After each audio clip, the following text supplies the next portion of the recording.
In this video, I'm going to show you how to assemble your clarinet. If you're a beginning student and you open up your clarinet case, you're very likely to look inside and see a lot of pieces and wonder where to start. So I'm going to show you how to do it. So we're going to start out by grabbing the main big pieces right here. And you notice that they look a little bit different. One's wider on the end than the other. So we're going to start, you can see where the keys are mostly clustered there on the ends. And those are the two ends that we're going to put together.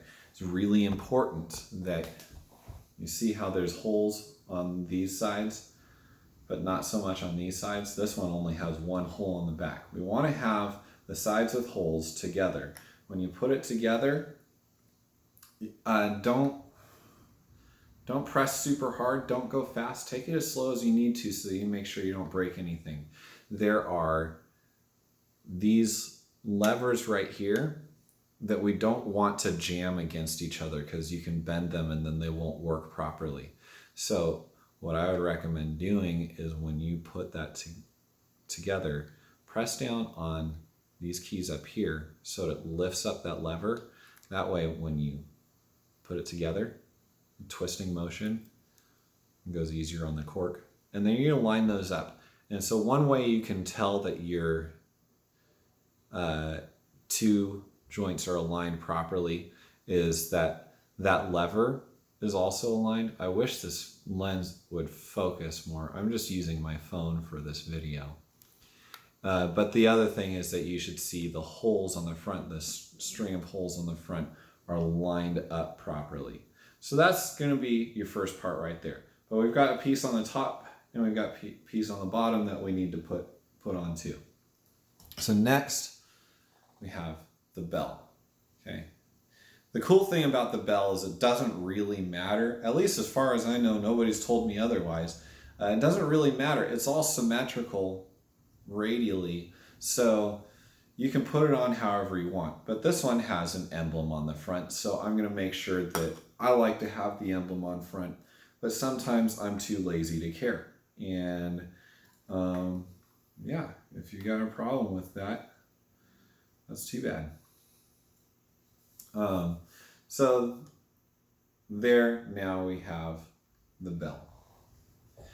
Next we have the barrel, and that's going to go on top. Now there's one side of the barrel that's wider than the other. Be very careful.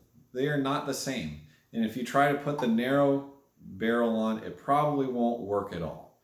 Although I recently saw a picture from another band director where one of their students managed to get it on upside down. I have no idea how that was possible. So put the wider end of the barrel on the top of the instrument. Twist it on. It's not threaded, it's just cork, but twisting helps it go on easier and it's easier on the cork. If you are... Do I have cork grease in this case? I guess I don't. For some reason, I don't have cork grease with me right now. But if your joints are really hard, especially if it's a newer instrument, you can add some cork grease on there to make it slide on easier, and that'll be easier on your instrument. So then finally, we've got the mouthpiece. Now I'd start with just the mouthpiece itself. So we're going to put that on top, and we want to have the hole of the mouthpiece there on the same side as the thumb hole here. So, because that part's going to be facing you. So this one actually slid in pretty easily. Usually you have to twist it, but this slid in this time. So that's nice. If it's not hard to get in there, you don't have to worry about the twisting, but if it's really snug, then definitely use some twisting motion and don't just try to muscle it in. It's not good for it, and it's not good for you. That's how it should be lined up. Next, we put the ligature on. Now, I should say, when you start out with your clarinet, If you're going to a rehearsal or you're practicing at home and you're taking it out of its case, the first thing you should do is get your reed out and put it in your mouth, because a wet reed is a happy reed. So have it in your mouth so that you're getting ready. And be careful not to break it in your mouth while you're working. We have fragile parts there that we need to be careful about. So I'm going to set that aside for a moment. I'm going to put the ligature on. So your ligature, like your barrel, has a smaller side. It is not symmetrical from top to bottom.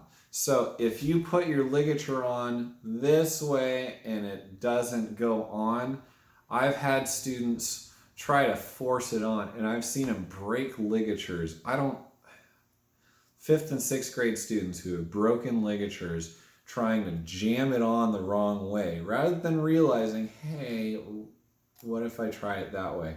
And look at that. It just goes right on. So if you put it on and it's like this, stop. Take it off, turn it over, and then put it on. Oh my gosh, it's amazing. Some ligatures are made to have the screws facing towards you. Some of them are away, and you're going to talk to different teachers who will tell you different things.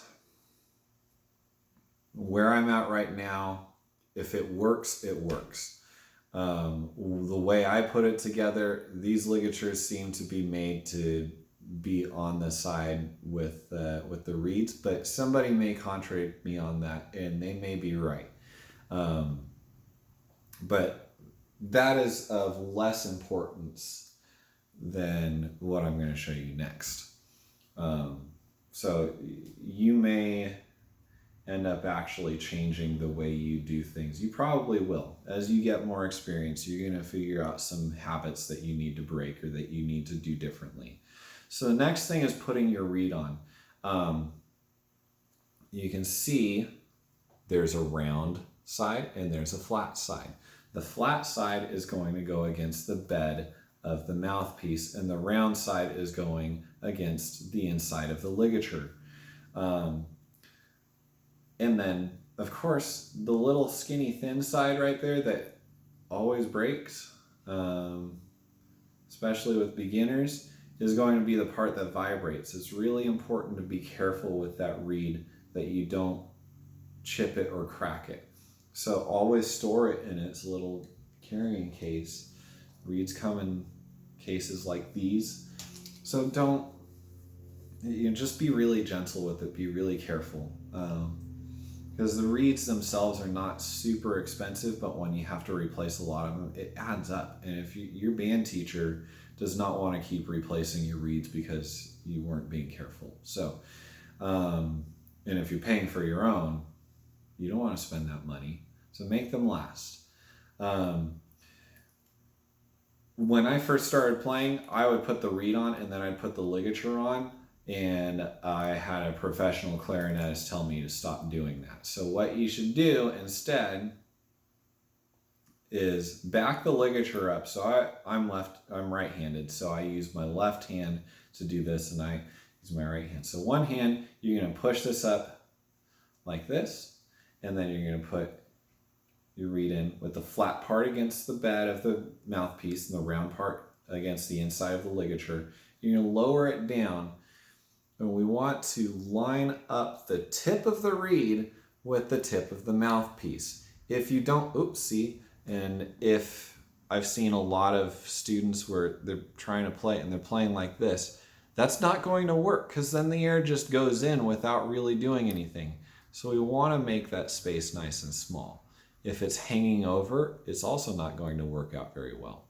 So we want to have it pretty well lined up with the tip there. And I would do that by having the ligature just sitting there nicely so you can still move it, and then move your reed from the bottom or from up here where it's still thick. Don't move it from the top because you'll chip it. It will chip. I've watched kids break brand new reeds by moving it from the weak part. Don't do that. Move it from the thick parts there. That's what they're there for. They're thick for a reason. And then when you tighten it, don't tighten it too tight. Just tighten it enough that it stays in place. That's what we want.